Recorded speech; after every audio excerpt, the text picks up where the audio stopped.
Cerita diawali Cid Kageno yang sudah berinkarnasi ke dunia sihir, dan kehadiran seorang elf yang bernama Alpha.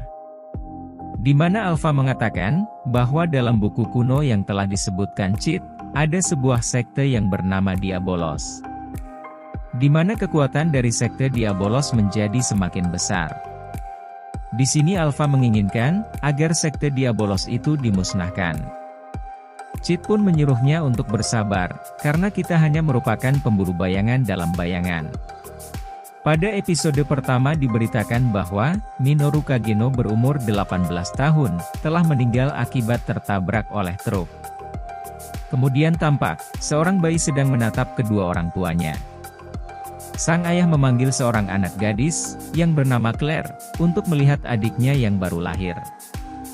Disinilah awal Minoru Kageno terlahir kembali, dan diberi nama Cid Kageno, oleh keluarganya. Keluarga Kageno terkenal sebagai, keluarga yang secara turun-menurun melahirkan ahli pedang sihir, dan merupakan pengguna sihir penguat diri. Di sini Cid memiliki seorang kakak bernama Claire Kageno. Di keluarga tersebut, Claire adalah orang yang diharapkan dapat menjadi penerus dalam keluarga Kageno.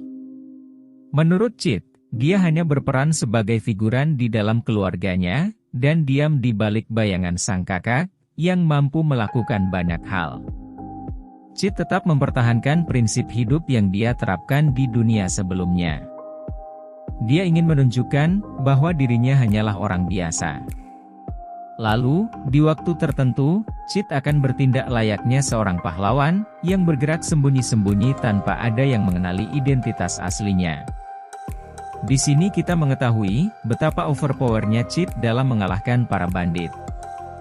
Terlihat perkelahian epik, dan sadis, yang dilakukan oleh Cid, dengan menggunakan sihir dari Slime Body Suite-nya. Saat sedang mengumpulkan hasil jarahan milik para bandit, yang berhasil Cid kalahkan, dia menemukan seonggok daging busuk hidup, yang diduga merupakan rasukan setan atau amukan sihir. Cid pun memutuskan untuk membawa daging tersebut, untuk bahan uji coba sihirnya. Cid melakukan eksperimen selama berhari-hari, agar dapat mengendalikan, amukan sihir, yang dia dapatkan sebelumnya. Sebulan kemudian, akhirnya Cid berhasil mengendalikan amukan sihir tersebut. Hasilnya, daging busuk tersebut berubah menjadi sosok elf. Elf tersebut bertanya kepada Cid, "Apakah dirimu yang telah menyelamatkan aku dari kutukan itu?" "Ya, kutukan kejam yang dilepaskan pada kau, merupakan kutukan keturunan pahlawan. Wajar saja kau terkejut tapi kau sudah tahu?" Kemudian Cid mengambil sebuah buku dalam sebuah kotak. Dikatakan 3 pahlawan yang ada di dalam buku itu, bisa mengalahkan iblis Diabolos, dan bagaimana para pahlawan itu menyelamatkannya. Di mana di tengah kondisi yang sekarat, iblis Diabolos bisa mengutuk mereka. Hal tersebutlah yang bisa mengubah elf menjadi kumpulan daging busuk. Kepada Alpha, Cid membual perihal, sekte Diabolos, sekte tersebut sedang merencanakan kebangkitan iblis Diabolos. Mendengar penjelasan Cid, Alpha memutuskan untuk bergabung dengannya, sebagai bentuk balas budi setelah disembuhkan dari rasukan iblis. Cid memperkenalkan dirinya kepada Alpha, dengan nama, Shadow, atau, bayangan. Saat itulah organisasi, Shadow Garden, terbentuk, dengan Alpha sebagai anggota pertamanya. Keduanya berencana mencari anggota lain untuk memperkuat Shadow Garden. 3 tahun berlalu, di umurnya 13 tahun, Cid tumbuh sebagai pendekar biasa di lingkungan keluarganya. Di saat sedang latihan bersama Claire, kita diperlihatkan kekuatan overpower yang ditunjukkan oleh Cid, di saat dalam bermain pedang. Cid berpura-pura kalah dalam latihan tersebut dengan mengatakan bahwa kakaknya sangat kuat. Hari demi hari, Cid harus bertahan, sebagai peran figurannya di balik sang kakak. Saat bangsawan mencapai umur 15 tahun, mereka akan masuk ke Akademi Midgar, untuk menjadi ksatria ke-8 di ibu kota. Di mana kakaknya, akan masuk ke Akademi Midgar karena sudah cukup umur. Tepat sehari sebelum keberangkatannya ke sekolah ahli pedang sihir Midgar, Claire menghilang. Di sini Cid bertanya kepada Beta, Alpha terus melakukan perekrutan anggota Shadow Garden. Beta memberitahukan bahwa Alpha sedang melakukan pencarian terhadap Claire. Cid pun kagum dibuatnya, dikarenakan Alpha cepat melakukan dalam tindakan.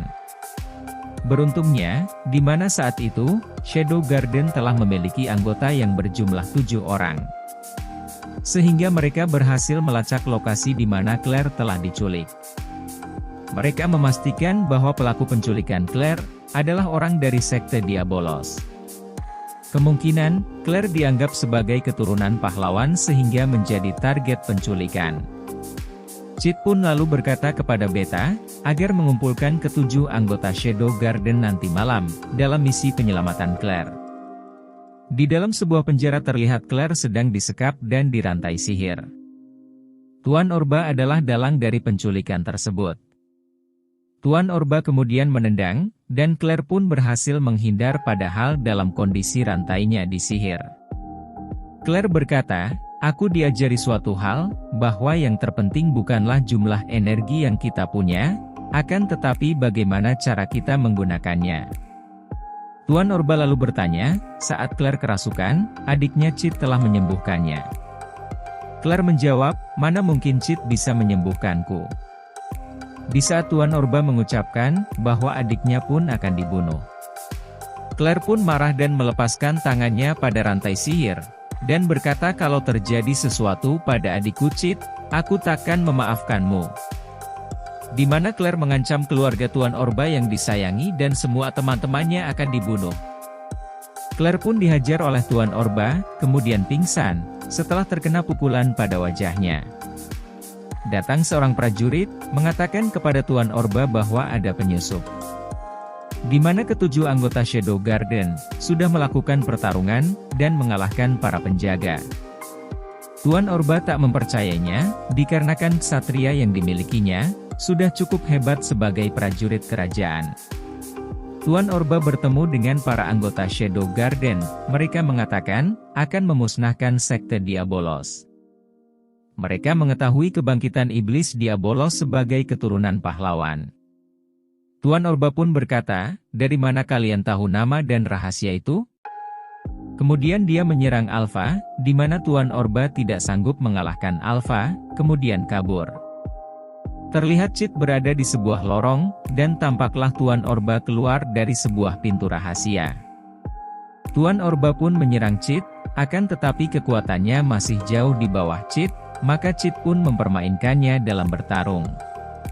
Di sini Tuan Orba memakan semua obat kuatnya akan tetapi masih saja tidak berhasil, dan Cid pun berhasil mengalahkannya dengan sabetan sihirnya. Misi penyelamatan Claire pun berhasil oleh Shadow Garden dan Cid. Keesokan harinya, Claire pun datang ke rumah setelah rantainya dilepas. Lantas pergi ke sekolah ahli pedang sihir di kota Midgar. Ketika Cid sedang bergumam mengenai kota kerajaan, yang tentunya menjadi tempat pemeran utama dan bos terakhir. Para anggota Shadow Garden yang berada di belakang Cid, secara mengejutkan menyampaikan salam perpisahan yang diucapkan oleh Alpha. Hal tersebut tentunya membuat Cid kebingungan. Mimin ucapkan terima kasih telah menonton dan menyimak alur cerita film The Eminence in Shadow atau Kage no Jitsuryokushani sampai akhir di channel Kuyanime. Jangan lupa like, komen dan subscribe gratis kok.